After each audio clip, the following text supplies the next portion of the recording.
ورحمة الله وبركاته الحمد لله وكفى وسلام على عباده الذين اصطفى أما بعد فأعوذ بالله من الشيطان الرجيم بسم الله الرحمن الرحيم سبحان الذي أسرى بعبده ليلا من المسجد الحرام إلى المسجد الأقصى الذي باركنا حوله لنريه من آياتنا إنه هو السميع البصير وقال تعالى والنجم إذا هوى ما ضل صاحبكم وما غوى وما ينطق عن الهوى إن هو إلا وحي يوحى علمه شديد القوى ذو مرة فاستوى وهو بالأفق الأعلى ثم دنا فتدلى فكان قاب قوسين أو أدنى صدق الله العظيم وقال النبي صلى الله عليه وسلم تركت فيكم أمرين لن تزلوا ما تمسكتم بهما كتاب الله وسنة نبي أو كما قال عليه الصلاة والسلام اللهم صل على سيدنا محمد وعلى آل سيدنا محمد وبارك وسلم اللهم صل على سيدنا محمد وعلى آل سيدنا محمد وبارك وسلم اللهم صل على سيدنا محمد وعلى آل سيدنا محمد وبارك وسلم آپ حضرات سے گزارش ہے تھوڑا قریب آ جائے، مل کر بیٹھے، کیونکہ یہ سنت صحابہ بھی ہے اور دین کی مجلس کا حق بھی ہے، اس لیے آ جائیے، قریب آ جائے۔ آپ لوگوں کا بیٹھنا ضائع نہیں ہوگا۔ حدیث میں آتا کہ جس زمین پر بیٹھ کر اللہ کا نام لیا جائے یا اللہ کا نام یا اللہ کی بڑائی اور بزرگی سنی جائے، قیامت کے دن وہ جگہ بھی گواہ بن جائیں گی، ہمارے حق میں گواہ بنیں گے۔ اس لیے آپ کا بیٹھنا ضائع نہیں ہوگا، اور جتنی دیر بیٹھیں گے اتنی دیر آپ فرشتوں کے پروں کے نیچے ہے اور ایسی جگہ پہ ہے جہاں پر اللہ کی رحمتیں برس رہی۔ اس لیے مسجد کے ماحول میں جتنا بندہ رہیں گا اتنا زیادہ نورانی صفات، یعنی جو فرشتوں کی صفت ہے وہ بندے کے اندر داخل ہوتی ہے۔ میرے محترم بزرگوں اور دوستو، اللہ تبارک و تعالی نے اس رات 27ویں رجب شب معراج کا واقعہ پیش آیا، اور اللہ کے نبی صلی اللہ علیہ وسلم کے معجزات میں اور واقعات میں یہ ایک بہت بڑا معجزہ اور ایک بہت بڑا واقعہ ہے، کیونکہ رسول اللہ صلی اللہ علیہ وسلم کو جو معجزات دیے گئے وہ بہت ہے، اس میں دو نمایاں ہے، بڑے معجزے ہیں۔ ایک معجزہ ہے قرآن مجید، قرآن مجید یہ خود ایک بڑا معجزہ ہے، اور دوسرا ہے واقعہ معراج، کیونکہ واقعہ معراج کے اندر دو باتیں ہیں۔ پہلی بات، اللہ تعالیٰ نے اپنی قدرت کو بیان کیا، اپنی قدرت، اپنی طاقت، اپنی پاکیزگی، اپنی بڑائی، کہ تمہارا رب جو نشانیاں بتاتا ہے، جو اپنی قدرت کا مظاہرہ کراتا ہے کہ اللہ کی قدرت کو دیکھ کر اللہ کو پہچانو، اس کا ایک اللہ تعالیٰ نے مظہر بیان کیا کہ دیکھو تمہارا رب کیسی قدرت والا ہے، کیسی طاقت والا ہے۔ اس لیے اس واقعے کے شروع میں ہی اللہ نے اس بات کی وضاحت کر دی، سبحان الذی، اللہ نے یہ کہا کہ پاک ہے وہ ذات جو اپنے بندے بعبدہ، اپنے بندے کو راتوں رات مسجد اقصی سے، مسجد حرام سے یعنی بیت اللہ سے، خانہ کعبہ سے مسجد اقصی لے گئی۔ حالانکہ اس زمانے میں مسجد اقصی کا سفر خانہ کعبہ سے 40 دن میں طے ہوتا تھا، اونٹوں سے اگر کیا جاتا تو 40 دن میں طے ہوتا تھا، اور 40 دن جانے 40 دن آنے، تو اندازہ لگائیے مہینوں کا سفر تھا۔ لیکن یہاں پر اللہ تعالیٰ نے راتوں رات، اور ایک حدیث میں فرمایا رات کے کچھ لمحوں میں، فرمایا کہ بعض روایت میں آتا کہ دروازے کی جو کنڈی تھی وہ ہل رہی تھی ابھی، اور بستر کی جو گرمی تھی وہ بھی باقی تھی ابھی، اور آپ سارا سفر کر کے واپس بھی آ گئے۔ یہ اللہ نے اپنی قدرت کو بیان کیا۔ اور دوسری بات، اس واقعہ معراج کے اندر رسول اللہ صلی اللہ علیہ وسلم کی شان، آپ کی عظمت اور آپ کا مقام اللہ نے نمایاں کیا، بلند کیا، بتایا کہ نبی صلی اللہ علیہ وسلم کی ذات کیا ذات ہے اور کیا مقام ان کا ہے۔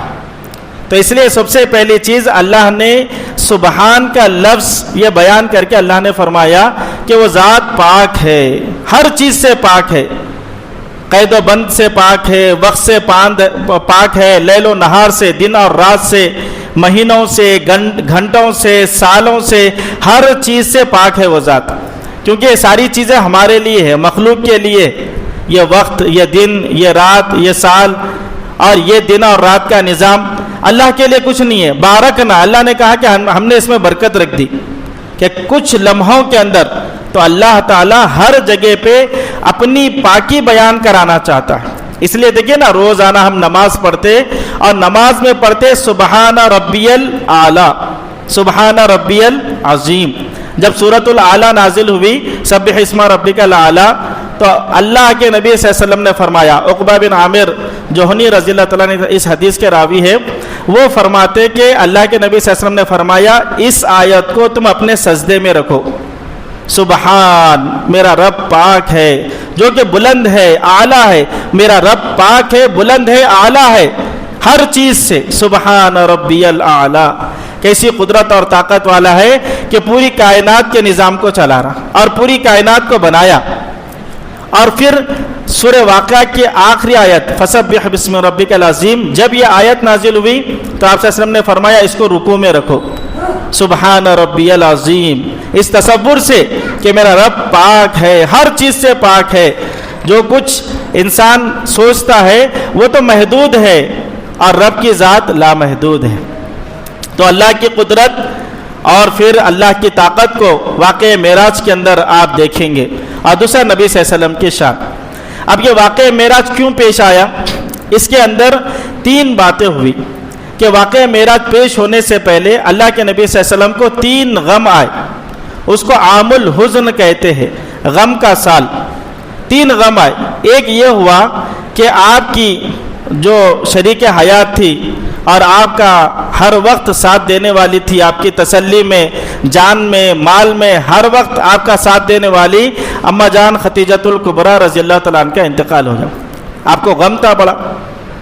اور دوسرا ابو طالب جو کہ آپ کے چچا تھے اور آپ سے بہت محبت کرتے تھے تو مشرکی، شرک والے تھے، کافر تھے، مسلمان نہیں ہوئے، لیکن آپ سے بہت محبت تھی، یہاں تک کہ رات میں جب سونے کا وقت ہوتا، چھوٹی عمر میں پرورش کرے تو اپنے بیٹوں کو کنارے پہ سلاتے تھے، لیکن اللہ کے نبی کو بازو سلاتے تھے، اپنے بازو۔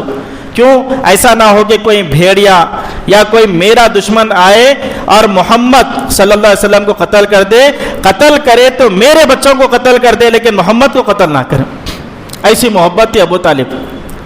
وہ ابو طالب کا انتقال ہو گیا، اور جب تک ابو طالب زندہ تھے مکے والوں نے اللہ کے نبی پر حملہ نہیں کیا، سازش نہیں کی قتل کرنے کی، لیکن جب ابو طالب کا انتقال ہو گیا اس کے بعد قتل کے منصوبے شروع ہو گئے۔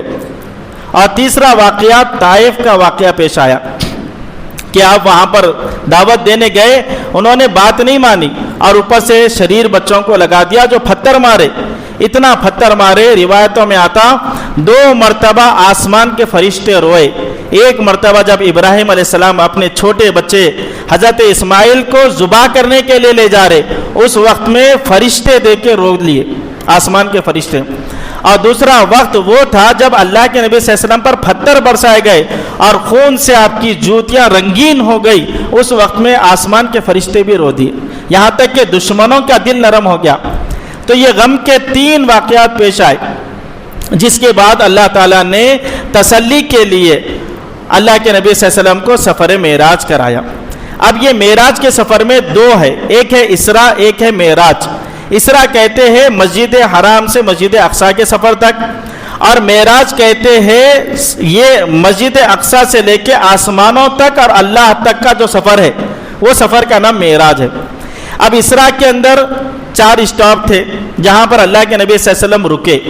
پہلا جو اسٹاپ تھا جہاں پر آپ رکے وہ مسجد حرام بیت اللہ، اور جہاں سے آپ کا سفر شروع ہوا، یہ جو سفر معراج شروع ہوا وہ مسجد حرام سے یعنی خانہ کعبہ سے، اور اس کے اندر اللہ کے نبی صلی اللہ علیہ وسلم کی جو محبت تھی امت سے کہ اللہ کے نبی صلی اللہ علیہ وسلم سفر خانہ کعبہ سے بھی کر سکتے تھے، یعنی جو عمارت بنی ہوئی ہے بیت اللہ کی وہاں سے بھی شروع کر سکتے تھے، لیکن آپ نے وہاں سے شروع نہیں کیا، بلکہ اس کے بازوق میں آپ نے دیکھا ہوگا فوٹو وغیرہ میں جو حج عمرے کو جا کے آئے، حتیم کا ایک علاقہ ہے جہاں پر فرماتے یہ بھی خانہ کعبہ تھا، یہ بھی بیت اللہ تھا، لیکن مشرکین مکہ یہ بولے تھے کہ جتنا مال ہمارے پاس حلال ہے اس کی ہی ہم چھت ڈالیں گے، اس کی تعمیر کریں گے۔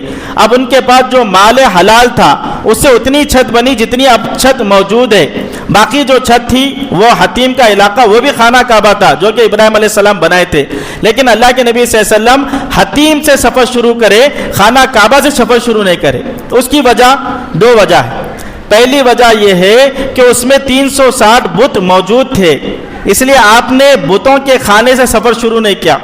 اور دوسری وجہ اللہ کے نبی صلی اللہ علیہ وسلم اس لیے کہ میرا امتی جب عمرے کو آئے، حج کو آئے، تو اس کے دل میں یہ تمنا نہ رہے کہ میرا عمرہ اور میرا یہ حج کا سفر اللہ کے نبی کے معراج کے سفر کے ساتھ شروع ہوتا، اور وہ تمنا کرتا کہ میں بیت اللہ میں نماز پڑھوں، اور وہاں تو جو ہے کوئی بادشاہ وغیرہ ہے یا کوئی بڑا امیر ہے تو وہی اندر جا سکتا، باہر اندر جو غریب آدمی تو نہیں جا سکتا، لیکن آپ نے حتیم سے اپنی امت کی محبت اور شفقت کی وجہ سے حتیم سے سفر شروع کرا تاکہ میرا غریب امتی بھی وہاں پر 2 رکعت نماز پڑھ سکے۔ اب وہاں پر 2 رکعت نماز پڑھنا ایسا ہے جیسے بیت اللہ میں نماز پڑھنا ہے، 2 رکعت حتیم۔ اللہ ہم سب کو بار بار جانے کی توفیق دے۔